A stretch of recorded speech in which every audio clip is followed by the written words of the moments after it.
Hi, what's up guys? It's Shining Polaris. It's another beautiful Thursday morning and I will be talking about yesterday's Dynamite. I don't have Wednesdays off anymore, but I was very glad to watch it because I went home early. My goal is to try to get these videos short. I don't know, we'll see. I may not talk about every segment, but at least every match for sure. First match was the Lance Archer versus Eddie Kingston match. Now, this feud has been brewing for about several months now, because I think it was from All Out where Eddie Kingston was eliminated from the Battle Royal, but he wasn't. So we're finally getting the conclusion of that story, maybe, from this match. And so, like, I think this could have been a main event match, Lance Archer versus Eddie Kingston. But instead they used it as their first match of the Dynamite. So your first match was very strong. Yeah, of course, Lance Archer. For me, I was thinking, who's gonna win this, because they're both very good wrestlers. They're both very popular. So I'm like, how's this gonna win unless there's some sort of, big shenanigans or whatever, which obviously did happen. So Lance dominated a lot of the match, and yeah, I mean, Eddie Kingston is such a good bad guy, so I'm assuming that anyone against him will automatically be the face. So I guess Lance Archer is going to be kind of a good guy, because he did one good guy move, which was to tell Jake to stay in the back so that there'd be no distractions around the ring or whatever. But regardless, you have Eddie Kingston with his family still doing their own shenanigans. So the way that Eddie won this match was by two things. You had Butcher and Blade. They must have beaten up Jake in the backstage, so they brought him out. So when they brought Jake out, and he's like, help me or whatever, Lance was distracted and was starting to yell at Butcher and Blade, or looked at Jake to help him or whatever. And then as he did that, the bunny, who was in the crowd in just a regular hoodie or whatever, she jumped out and gave Kingston, I don't know, some knuckles or whatever, I don't know what it is. So she gave Eddie that, and so Eddie's finishing move is that spinning back fist. So when he hit Lance in the face with his hand, it was already loaded, so he knocked Lance out. And yeah, so it was really weird, because after that, the family started to beat up Lance even more. Eddie did another spinning back fist on him. So, like I said, is this over? No, but I guess we're going to do some, just going to continue the storyline, I guess. But then Lance needs a tag team partner to go against Eddie. I'm not sure where this is going, but I mean, I'm glad the storyline is continuing, because this is one of the bigger storylines, and all the wrestlers involved, I like them. So yeah, that's good. So let's see, the next is what is it? Yeah, Jon Moxley promo.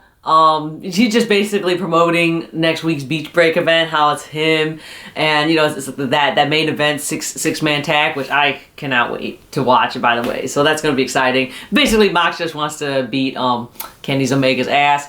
I just really like the part where Moxley was like, I like my coffee hot, I like my water lukewarm, I like to have sex in the morning. I thought that was hilarious. So Moxley always throwing great promos. Let's see, and then the next part is another Darby and Sting segment. This time they're kind of promoting Revolution, which long story short, I'm gonna try to go to Revolution, because I went to Revolution last year, which was my first big AEW live event, and it was amazing. But I live in Chicago.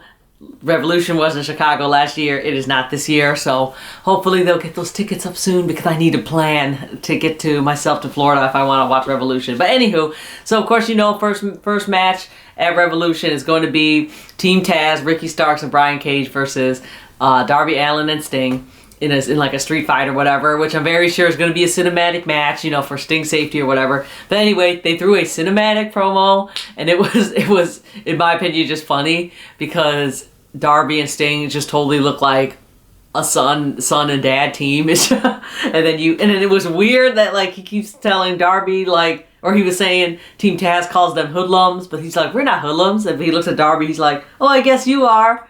And then they started breaking the windows together. I don't know, father-son bonding anyway. I like that team regardless, so I'm excited to see that match at Revolution. So there you go with that. Let's see. Then the next match was Chris Jericho and MJF tag team versus Varsity Blondes. If you go on their YouTube, they started to do these little Road to Dynamite segments, kind of give you more background about either the match or the wrestlers in the match. So it was really cool to see the one about Brian Pillman. Of course, I'm a huge Brian Pillman Jr. fan, so anything with him I'm gonna like it. Yeah, it was a good match, I guess you could say. You got Inner Circle there with their shenanigans. Sammy, on the other hand, you're just building up that MJF versus Sammy feud there. Sammy was laughing every time MJF got his ass kicked, because right away Griff Garrison just went and just knocked MJF right in the face. That was a great intro to that whole match. At the end, you had Chris Jericho the pinning Brian Pillman Jr., and it was funny because he did his finishing move, the Judas Effect, and then he did a perfect lion salt because, I am not the one to criticize anybody doing moves. You know what? Because I cannot do any of that. So anybody that can attempt these crazy moves in the ring, good for them. But last week, Chris Jericho botched that lion salt and he was just getting destroyed online. And so I guess he did it again to show yeah, I can do it, guys. I just made a mistake last week. But anywho, so Inner Circle win that. So my thoughts on the whole Inner Circle tag team thing. Number one, eventually that faction is going to break up. Number two, Santana and Ortiz, I think they're going to be the first to be we're done with the Inner Circle, because they are the main tag team and they're actually very, very good. And they want to go up against the title. So I'm very sure you're going to have that match for either a match or whatever. Proud and Powerful versus Chris Jericho and MJF, because Santana and Ortiz, they should be the main one going for the titles. But anywho, that maybe be resolved at that big battle royale. I think that's coming next week or whatever. Gauntlet? I don't know what that is. Anyhow, next week. All right, next little segment is I think more answers and info on the Cody versus Shaq thing. So Cody comes out, right, and he wants to continue on with this match, but then you have Arn Anderson throwing his promo at Cody, saying, you're a dad now, I gotta focus on that, and he was saying this thing about how Cody's dad had a match, but then after that he flew right home so he can make sure he was there when Cody was born. You could see Cody almost crying when he said that, but yeah. So then Arn was like, no, I'm going to bring you someone out, and you really got to look at her. So they brought Red Velvet out, and then Red Velvet throws a promo at Jade. So what I was hoping we would get a Jade Cargill versus Cody match, but I had a feeling that wasn't going to happen because you guys still have Shaq involved. So I guess now, which I'm going to predict for Revolution, is going to be Shaq versus Jade versus Shaq and Jade versus Cody and Red Velvet, which would be great because that'll be their first intergender match, I believe. And also, I just really want to see what Jade is all about, and to see Shaq, what he's gonna do. So I'm very sure that's gonna be a match set up for Revolution. Can't wait to see where that goes. Woohoo! And the next little segment promo is my favorite storyline ever, as you already know. This is the Kip and Penelope wedding. For next week on Beach Break, they're finally going to get married, and you have Miro there, and he was like, I'm going to bring my butler Charles. All right, so I hated this story, as you know, because I feel like everyone in here is getting buried because this is the dumbest thing ever. But I will say I find Chuck being the butler thing kind of funny, and I'm very sure this is going to lead to an epic showdown on their wedding. So a couple things I am hoping is going to happen at this wedding. Number one, this better be kind of the end of the story.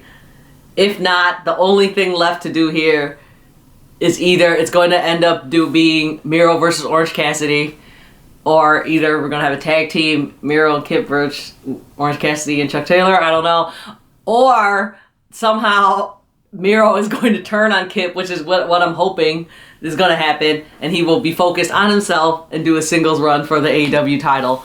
That's what I really want. I want everyone to just break up after this whole story's over.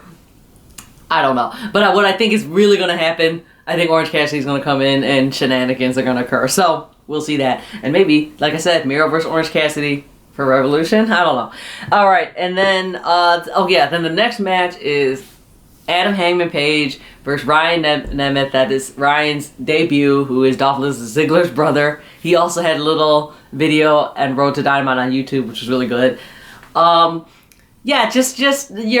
It was kind of a jobberish match, but again, I think they want to showcase how good Ryan was. So, it was still a good match, even though, as you know, Ryan was going to lose at the end, because who's going to beat Adam except for Kenny Omega, right?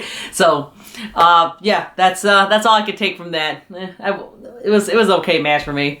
I really like Adam Hangman Page, but otherwise I already knew who was going to win that. Blah, blah, blah. Next match, though, I was very, very invested in, even though originally I wasn't. This was Jungle Boy versus Dax Harwood. And I like both teams, and then I don't like both teams at the same time. Jurassic Express, okay. FTR, okay. But online, it was so much hype that they were saying that this match was really good. So I was like, okay, I'm going to sit down and watch it. Just saying, this was a really good match. I really, really liked this. You had the absolute veteran of Dax Harwood with his very traditional wrestling style versus Jungle Boy, young, up-and-comer, high-flying style. This match was really good, and the ending was very good. I liked a lot of shenanigans outside the ring, which I enjoyed, because you had Tully and Cash handcuffed to Luchasaurus, because they're always cheating, so they're like, okay, we're gonna tie you all down so none of you can cheat. And then many times you'll see Tully and Cash are like trying to reach into the ring to help Dax, but they can't because they're tied to Luchasaurus. But most of the match, Dax had the upper hand, and it was just at the end there was just roll up after roll up, and I really believed this match was going to end like a WWE match with a surprise roll up. Surprisingly, it did not. It ended legitimately. It was Jungle Boy. He went and did his one of his submission finisher moves, which was like that I guess snare trap or whatever that they call it, where he grabs his face and try to pull it back, and Dax is trying to crawl to the ropes. Because he couldn't, he had to tap out. So that was very, very good, because I really thought either it was going to end up with a surprise roll-up or that Dax was going to win. But very good that they had Jungle Boy win it, because it basically gives him a little push, and then it doesn't really hurt Dax too much because he's mostly a tag team person, so it's okay for him to lose in that one. Of course, they made it up after when everybody got unhandcuffed. Team FTR started just beating up Jungle Express, and they even went and handcuffed Luchasaurus, and they cut his horns off his mask. I was like, oh, so that was actually very hurtful. So of course that feud is going to continue. I think it will end up being tag team match FTR versus Jungle Express, and then Jurassic Express. I keep saying Jungle Express, Jurassic Express.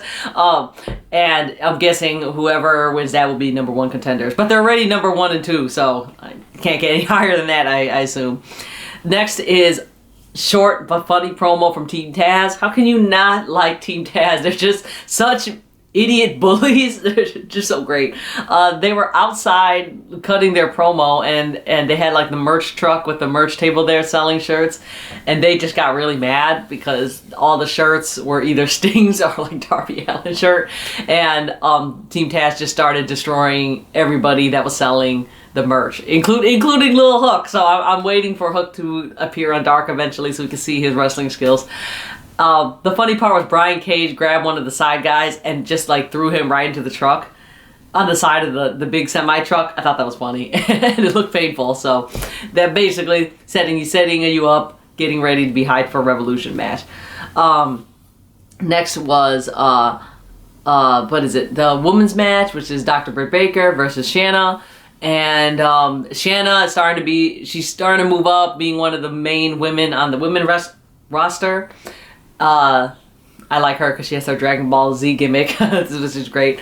Again, just like almost all the women matches, regular match with your usual Britt Baker shenanigans with Reba on the side. Britt Baker obviously won. She's probably going to win the tournament, which I'm really excited about, which I'll say in a second. Britt Baker came in, basically did the her lockjaw finish or whatever to Shanna, and then which Shanna had to tap out, so Britt Baker won. Like I said, AEW is going to have a tournament, which I believe is good. They're going to air some of it on Dynamite, if not all. I'm hoping, because that would be so good. The first match is going to be Serena Deeb versus Rio, which is like amazing, because I really thought Rio was going to be one of the last people that they're going to show on there to like build you up. But that's really cool that she's going to be the first. Oh man, that's going to be very hard because of who's going to win. Because I feel like Rio should win that because she was the first women's champion.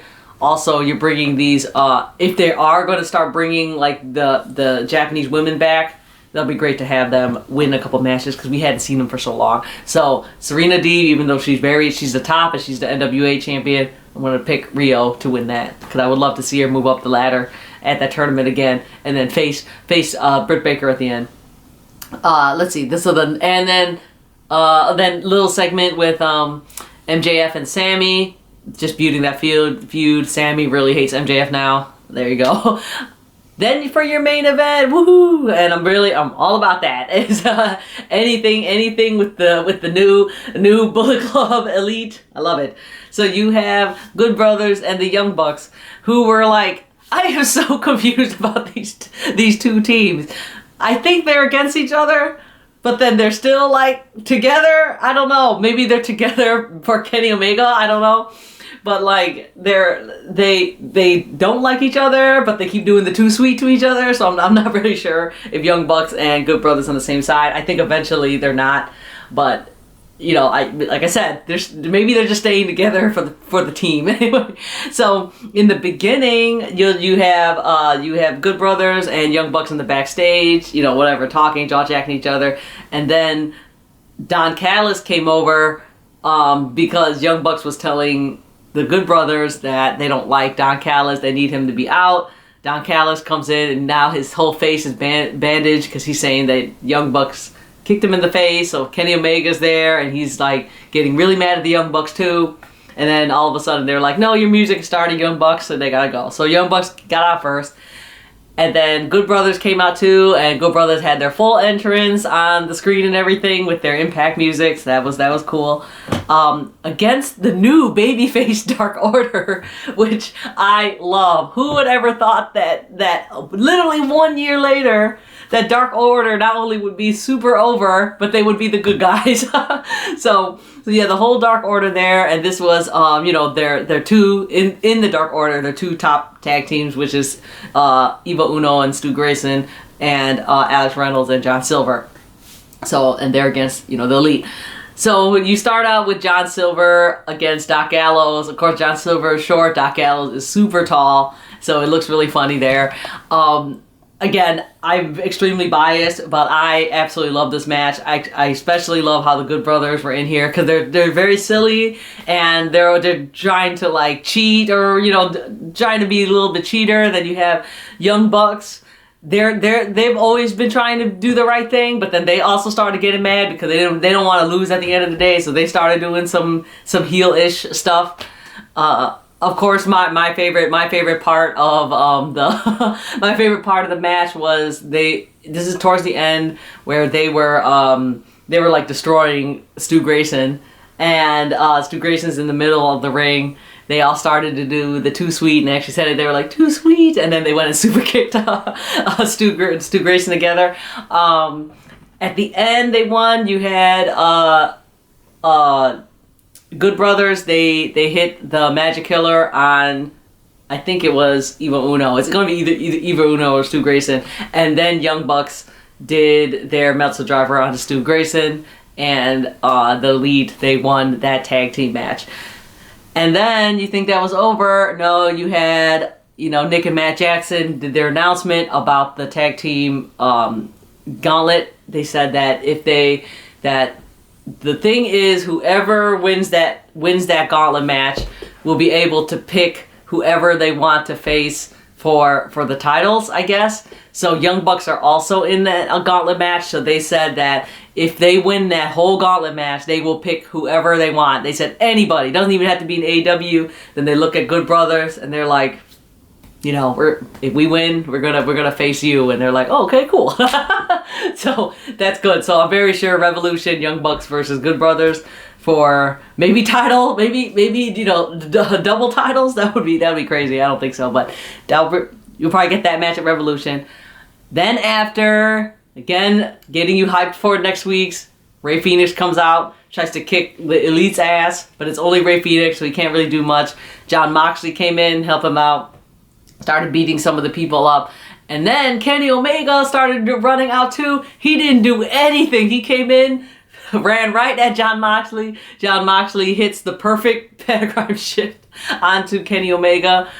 And Kenny Omega was knocked out. He sold that so funny and so good. I was like, perfect. So he was done. He just got knocked out, laid straight, didn't even move a muscle, and that was the end of Dynamite. So there you go, guys. That was my whole rundown of the episode. Good episode. Again, setting you up for Beach Break, which I will be able to watch live for one. So woohoo! So there you go. Thank you so much for paying attention and watching me speak on these important issues. And go check out my other videos. As you can see, I'm adding more to my toy collection. So I got some videos and some TikToks about that if you're curious. All at Shining Polaris. So thank you so much, guys. Thank you for watching. And I will see you later. Bye!